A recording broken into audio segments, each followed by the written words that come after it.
ಮತ್ತು ಎಲ್ಲ ಜನಾಂಗಕ್ಕೆ ಇದ್ದಾವೆ. ಅದನ್ನು ನಾವು ತಿರಸ್ಕರಿಸಬಾರ್ದು, ಹೆಚ್ಚಿನ ಪ್ರೋತ್ಸಾಹನೂ ಕೊಡಬಾರ್ದು. ಅದು ಹೆಂಗುದೇ ನಡ್ಕೊಂಡು ಹೋಗ್ತಾ ಇರ್ತದೆ.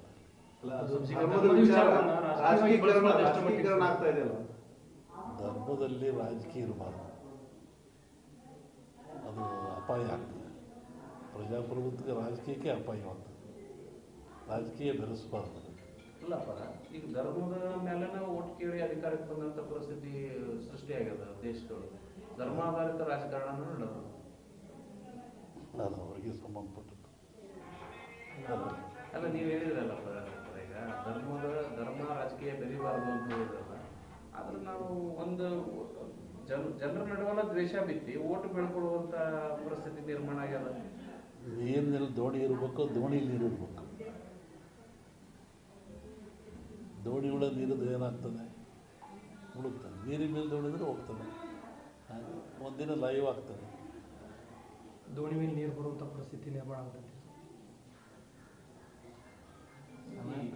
ಈ ಮನುಷ್ಯರೆಲ್ಲ ಜಾಣರಾದಂಗೆ, ವಿದ್ಯೆ ಬಂದಂಗೆ ಈ ಜಾತಿ ವ್ಯವಸ್ಥೆ ಎಲ್ಲ ಕಡಿಮೆ ಆಗಬೇಕಾಗಿದೆ. ಅದ್ರ ಬದಲಾಗಿ ಈ ರಾಜಕೀಯದವರೇ ಜಾತಿ ಧರ್ಮನ ಬಿತ್ತಕತ್ತಾರೆ ಜನರು. ಪೂರ್ಣವಾದ ಜ್ಞಾನ ಯಾವ ಮನುಷ್ಯನಿಗಿರಲ್ಲ, ಅವಾಗ ಇವೆಲ್ಲ ಬರೋ ಸಹಜ. ಸಂಪೂರ್ಣವಾದ ಜ್ಞಾನ ಗಳಿಸಿದರೆ ಯಾವುದಕ್ಕೂ ಅವಕಾಶ ಇರಲ್ಲ. ಅರಿವು ಹೇಳ್ತೀವಲ್ಲ, ನಾವು ತಿಳಿದ್ರೆ ಎಷ್ಟು ಅಂದಾಗ ಇವೆಲ್ಲ ಬರ್ತವೆ. ಪೂರ್ಣವಾದ ಜ್ಞಾನ ಸಂಪಾದನೆ ಮಾಡಬೇಕು ಮನುಷ್ಯ. ಈಗಿನ ಕೊರತೆ. ಈ ಕೆಲವು ರಾಜಕಾರಣಿಗಳು ಈ ಹಿಂದೂ ಧರ್ಮ ಇರ್ಬೋದು, ಸನಾತನ ಧರ್ಮದೊಂದು ರೋಗ ಇದ್ದಂಗೆ, ಕುಷ್ಠ ರೋಗ ಇದ್ದಂಗೆ, ಅದನ್ನು ನಿವಾರಣೆ ಮಾಡಬೇಕು, ಈ ಥರದ್ದೆಲ್ಲ ಸ್ಟೇಟ್ಮೆಂಟ್ಗಳನ್ನು ಕೊಡ್ತಾರೆ. ಹಿಂದೂ ಧರ್ಮನೇ ಇಲ್ಲ, ಅದಕ್ಕೆ ಅಪ್ಪ ಅಮ್ಮ ಯಾರು, ಅದು ಹೆಂಗೆ ಹುಟ್ಟುತ್ತೆ ಅಂತೇಳಿ ಅವ್ರನ್ನೇ ಕೇಳಬೇಕು ನೀವು. ಅಷ್ಟೇ. ಒಬ್ಬ ಸ್ವಾಮಿ ಇವು ಜಿಜ್ಞಾಸೆ ಇರ್ತಕ್ಕಂಥದ್ದು. ನಾನು ಹೇಳಿದ್ದಲ್ಲ, ರೂಢಿ ಪದ್ಧತಿ ಸಂಪ್ರದಾಯ ಅಂತ ಇರ್ತದೆ. ಆ ಪ್ರಕಾರ ಆಯಾಯ ಧರ್ಮಗಳು, ಆಯಾಯ ಜನಾಂಗ, ಆ ದೇಶಗಳು ನಡೀತಾ ಇರ್ತವೆ.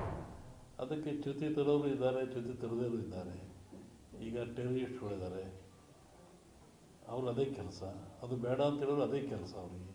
ಅವ್ರು ಬೇಡ ಅನ್ನೋದು ಬಿಡೋದಿಲ್ಲ. ಅಂದರೆ ಅವರೆಲ್ಲ ಧರ್ಮ ವಿರೋಧಿಗಳು ಅಂತಲ್ಲ. ಆಯಾಯ ಧರ್ಮದ ವ್ಯಾಮೋಹ ಜಾಸ್ತಿ ಆದಾಗ ಸಂಕುಚಿತ ಭಾವನೆಗೆ ಇವರಿಗೆ ವ್ಯಕ್ತಪಡಿಸ್ತಾರೆ.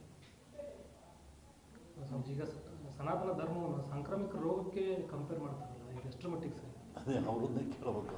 ಒಬ್ಬ ಸ್ವಾಮೀಜಿಯಾಗಿ ಈಗ ಭಾರತ ಸನಾತನ ಧರ್ಮವನ್ನು ನಂಬ್ಕೊಂಡು ಬಂದವರು ನಾವೆಲ್ಲ, ಓದ್ದವರು ಹಿಂದೂ ಧರ್ಮ ಅಂತೇಳಿ. ಒಬ್ಬ ಸ್ವಾಮೀಜಿಯಾಗಿ ತಮ್ಮ ನಿಲುವೇನಂತ ಕೇಳ್ತೀವಿ. ಆಯಾಯ ಧರ್ಮ ಯಾವುದು ಶಾಂತಿ ನೆಮ್ಮದಿ ಕೊಡ್ತದೆ, ಅದು ಆಚರಣೆ ಭಾಳ ಮುಖ್ಯ. ಹುಟ್ಟಿ ಧರ್ಮ ಅಂದರೆ ನೆಮ್ಮದಿ ಬೇಕು, ಶಾಂತಿ ಬೇಕು, ಮನುಷ್ಯನಿಗೆ ನಿಜವಾದ ಒಂದು ಜ್ಞಾನ ಮೂಡಿಸ್ಬೇಕು. ಅದು ಸಿಕ್ಕಿದ ತೊಂದರೆ ಏನಿಲ್ಲ. ರಾಷ್ಟ್ರ ರಾಜಕಾರಣದಲ್ಲಿ ಇನ್ನೇನು ಕೆಲವೇ ತಿಂಗಳಲ್ಲಿ ಚುನಾವಣೆ, ಬದಲಾವಣೆ ಆಗ್ಬೋದು. ಹೇಳಿದ ಅಲ್ಲೋಲ ಕಲ್ಲೋಲ ಆಗ್ತದೆ, ರಾಜಕೀಯ ಅಸ್ಥಿರ ಆಗ್ತದೆ. ಈ ಲೋಕಸಭಾ ಚುನಾವಣೆ ವೇಳೆನೇ ಆಗ್ತದೆ ಸುಮ್ಮನೆ. ಈ ಸದ್ಯದ ಪರಿಸ್ಥಿತಿ ಮುಂದುವರಿಯೋದಿಲ್ಲ ಹಾಗಾದರೆ ಮುಂದಿನ ಲೋಕಸಭಾ ಚುನಾವಣೆ ನಂತರ? ನೋಡ್ತೀವಿ, ಹೇಳಿದ ಸತಿ ಹೇಳ್ತೀವಿ. ಅದ್ರ ಬಗ್ಗೆ ಇನ್ನೂ ಕಾಲ ಅವಕಾಶ ಇದೆ. ಡಿಸೆಂಬರ್ ವೇಳೆಗೆ ಚುನಾವಣೆ ಬರ್ತದೆ. ನಾವು ವಾಪಸ್ಸು ಊರಿಗೆ ಹೋಗ್ಬೇಕು. ಚುನಾವಣೆ ಪೂರ್ವದಲ್ಲಿ ಯಾವ್ದಾರು ಹೇಳಿ ಅಪಾಯ ತಂದುಕೊಳ್ಳೋಕೆ ಇಷ್ಟಪಡಲ್ಲ ನಾನು. ಒಳ್ಳೇದಾಗಲಿಲ್ಲ. ಈಗ ರಾಜ್ಯದಲ್ಲಿ ಅಸ್ಥಿರತೆ ಉಂಟಾಗ್ತಾ ಇದೆ ಅಂತ ಮುನ್ಸೂಚನೆ ಕಾಣ್ತಿದೆ. ಅವರವ್ರ ಸರ್ಕಾರದ ವಿರುದ್ಧ ಅವರವರೇ ಲೆಟರ್ ಬರೆಯೋದು, ಕಮಿಷನ್ ಜಾಸ್ತಿ. ಸಹಜವಾಗಿರೋದಲ್ರಿ, ಮನುಷ್ಯನಿಗೆ ಸಹಜವಾಗಿರೋದೇ ಅವನ್ನೇ ಇರೋದು. ಯಾರನ್ನೂ ತೃಪ್ತಿಪಡಿಸೋಕ್ಕಾಗಲ್ಲ. ಅವಾಗ ಆಸನೆಗಳು ಮೂಡ್ತವೆ. ಅಪ್ಪದ ವಾಪಸ್ ನಾವು ಊರಿಗೆ ಹೋಗ್ಬೇಕಂದ್ರಲ್ಲ, ಯಾವ ಅರ್ಥದೊಳಗೆ? ನೀವೇನೋ ಹೇಳಿ, ನಾವೇನೋ ಹೇಳಿ. ಅಲ್ಲ, ಈ ಹಿಂದೆ ಆ ಥರದ ಥ್ರೆಟ್ಗಳು ಬಂದಿದ್ವು ಅಂತ ಬರಲ್ಲ ಮಾಡ್ಕೊಳಲ್ಲ ಅಷ್ಟೇ. ನೀವೇ ಹೋಗೋತ್ತಿಗೆ ಅಂತ ಥ್ರೆಟ್ ಆಗ್ತದೆ. ಏನಾದ್ರು ಹೇಳಿ ಅದಕ್ಕೆ ಅವಕಾಶನೇ ಕೊಟ್ಟುಕೋಬಾರ್ದು ಅಷ್ಟೇ. ಆ ಥರ ಸಂದರ್ಭಗಳೇನಾದರೂ ಇಲ್ಲ, ಆಗೋದು ಬೇಡ ಅಷ್ಟೇ. ನೀವು ಸ್ವಲ್ಪ ಆ ಥರ ಹೇಳಿಕೆ ಕೊಟ್ಟರು ಚಲೋ. ಇಲ್ಲ, ಆ ಥರ ಹೇಳಿ ನಿಮ್ಮ ಭವಿಷ್ಯವನ್ನು ಎಲ್ಲರೂ ನೋಡ್ತಿರ್ತಾರೆ, ಕಾಯ್ತಿರ್ತಾರೆ, ಏನು ಹೇಳ್ತಿರ್ತಾರೆ ಅಂತೇಳಿ. ನೀವು ಮುಂದೆ ಹೇಳಿದ ನಂತರ ನಮಗೆ ಸಮಸ್ಯೆ. ಸಿದ್ಧಾಂತವೇ ಅದು. ಕಮ್ಯುನಿಸ್ಟ್ ಸಿದ್ಧಾಂತನೇ ಅವರು ಹೇಳುತ್ತಲೇ ಇರ್ತಾರೆ. ಯಾವ ಮನುಷ್ಯನಿಗಿರಲ್ಲ ಅವಾಗ ಇವೆಲ್ಲ ಬರೋದು ಸಹಜ. ಸಂಪೂರ್ಣವಾದ ಜ್ಞಾನ ಗಳಿಸಿದರೆ ಯಾವುದಕ್ಕೂ ಅವಕಾಶ ಇರಲ್ಲ. ಅರಿವು ಹೇಳ್ತೀವಲ್ಲ, ನಾವು ತಿಳಿದ್ರೆ ಎಷ್ಟು ಅಂದಾಗ ಇವೆಲ್ಲ ಬರ್ತವೆ.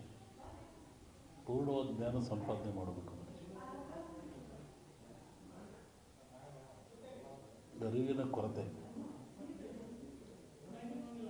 ಈ ಕೆಲವು ರಾಜಕಾರಣಿಗಳು ಈ ಹಿಂದೂ ಧರ್ಮ ಇರ್ಬೋದು, ಸನಾತನ ಧರ್ಮದ ಒಂದು ರೋಗ ಇದ್ದಂಗೆ, ಕುಷ್ಠ ರೋಗ ಇದ್ದಂಗೆ, ಅದನ್ನು ನಿವಾರಣೆ ಮಾಡಬೇಕು, ಈ ಥರದ್ದೆಲ್ಲ ಸ್ಟೇಟ್ಮೆಂಟ್ಗಳನ್ನ ಕೊಡ್ತಾರೆ. ಹಿಂದೂ ಧರ್ಮನೇ ಇಲ್ಲ, ಅದಕ್ಕೆ ಅಪ್ಪ ಅಮ್ಮ ಯಾರು, ಅದು ಹೆಂಗೆ ಹುಟ್ಟುತ್ತೆ ಅಂತೇಳಿ ಅವ್ರನ್ನೇ ಕೇಳಬೇಕು ನೀವು. ಅಷ್ಟೇ. ಒಬ್ಬ ಸ್ವಾಮಿ ಇವು ಜಿಜ್ಞಾಸೆ ಇರ್ತಕ್ಕಂಥದ್ದು. ನಾನು ಹೇಳಿದ್ದಲ್ಲ, ರೂಢಿ ಪದ್ಧತಿ ಸಂಪ್ರದಾಯ ಅಂತ ಇರ್ತದೆ.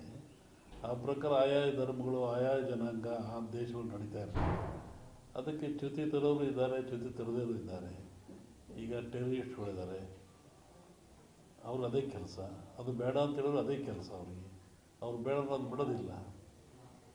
ಅಂದರೆ ಅವರೆಲ್ಲ ಧರ್ಮ ವಿರೋಧಿಗಳು ಅಂತಲ್ಲ.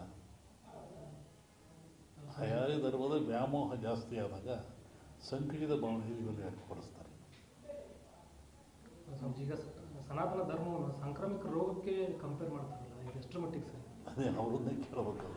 ಒಬ್ಬ ಸ್ವಾಮೀಜಿಯಾಗಿ ಈಗ ಭಾರತ ಸನಾತನ ಧರ್ಮವನ್ನು ನಂಬ್ಕೊಂಡು ಬಂದವರು ನಾವೆಲ್ಲ ಓದವರು ಹಿಂದೂ ಧರ್ಮ ಅಂತೇಳಿ. ಒಬ್ಬ ಸ್ವಾಮೀಜಿಯಾಗಿ ತಮ್ಮ ನಿಲುವೇನಂತ ಕೇಳ್ತೀವಿ. ಆಯಾಯ ಧರ್ಮ ಯಾವುದು ಶಾಂತಿ ನೆಮ್ಮದಿ ಕೊಡ್ತದೆ ಅದು ಆಚರಣೆ ಭಾಳ ಮುಖ್ಯ. ಹುಟ್ಟಿ ಧರ್ಮ ಅಂದರೆ ನೆಮ್ಮದಿ ಬೇಕು, ಶಾಂತಿ ಬೇಕು, ಮನುಷ್ಯನಿಗೆ ನಿಜವಾದ ಒಂದು ಜ್ಞಾನ ಮೂಡಿಸ್ಬೇಕು. ಅದು ಸಿಕ್ಕಿನ ತೊಂದರೆ ಏನಿಲ್ಲ. ರಾಷ್ಟ್ರ ರಾಜಕಾರಣದಲ್ಲಿ ಏನು ಕೆಲವೇ ತಿಂಗಳಲ್ಲಿ ಚುನಾವಣೆ ಬದಲಾವಣೆ ಆಗ್ಬೋದು. ಹೇಳಿದ ಅಲ್ಲೋಲ ಕಲ್ಲೋಲ ಆಗ್ತದೆ, ರಾಜಕೀಯ ಅಸ್ಥಿರ ಆಗ್ತದೆ. ಈ ಲೋಕಸಭಾ ಚುನಾವಣೆ ವೇಳೆನೇ ಆಗ್ತದೆ ಸ್ವಾಮೀಜಿ. ಈ ಸದ್ಯದ ಪರಿಸ್ಥಿತಿ ಮುಂದುವರಿಯೋದಿಲ್ಲ ಹಾಗಾದ್ರೆ ಮುಂದಿನ ಲೋಕಸಭಾ ಚುನಾವಣೆ ನಂತರ? ನೋಡ್ತೀವಿ, ಹೇಳಿದ ಸತಿ ಹೇಳ್ತೀವಿ. ಅದ್ರ ಬಗ್ಗೆ ಇನ್ನೂ ಕಾಲ ಅವಕಾಶ ಇದೆ. ಡಿಸೆಂಬರ್ ವೇಳೆಗೆ ಚುನಾವಣೆ ಬರ್ತದೆ. ನಾವು ವಾಪಸ್ಸು ಊರಿಗೆ ಹೋಗ್ಬೇಕು. ಚುನಾವಣೆ ಪೂರ್ವದಲ್ಲಿ ಅಸ್ಥಿರತೆ ಯಾವ್ದಾರು ಹೇಳಿ ಅಪಾಯ ತಂದುಕೊಳ್ಳೋಕೆ ಇಷ್ಟಪಡಲ್ಲ ನಾನು. ಒಳ್ಳೇದಾಗಲಿಲ್ಲ. ಈಗ ರಾಜ್ಯದಲ್ಲಿ ಅಸ್ಥಿರತೆ ಉಂಟಾಗ್ತಾ ಇದೆ ಅಂತ ಮುನ್ಸೂಚನೆ ಕಾಣ್ತಿದೆ. ಅವರವ್ರ ಸರ್ಕಾರದ ವಿರುದ್ಧ ಅವರವರೇ ಲೆಟರ್ ಬರೆಯೋದು, ಕಮಿಷನ್ ಜಾಸ್ತಿ. ಸಹಜವಾಗಿರೋದಲ್ರಿ, ಮನುಷ್ಯನಿಗೆ ಸಹಜವಾಗಿರೋದೇ ಅವೆಲ್ಲ ಇರೋದು. ಯಾರನ್ನೂ ತೃಪ್ತಿಪಡಿಸೋಕ್ಕಾಗಲ್ಲ. ಅವಾಗ ಅಸಹನೆಗಳು ಮೂಡ್ತವೆ. ಅದನ್ನು ಅಪ್ಪನ ವಾಪಸ್ ನಾವು ಊರಿಗೆ ಹೋಗ್ಬೇಕಂದ್ರಲ್ಲ, ಯಾವ ಅರ್ಥದೊಳಗೆ? ನೀವೇನೋ ಹೇಳಿ, ನಾವೇನೋ ಹೇಳಿ. ಅಲ್ಲ, ಈ ಹಿಂದೆ ಏನಾದ್ರು ಆ ಥರದ ಥ್ರೆಟ್ಗಳು ಬಂದಿದ್ವಾ? ಬರಲ್ಲ.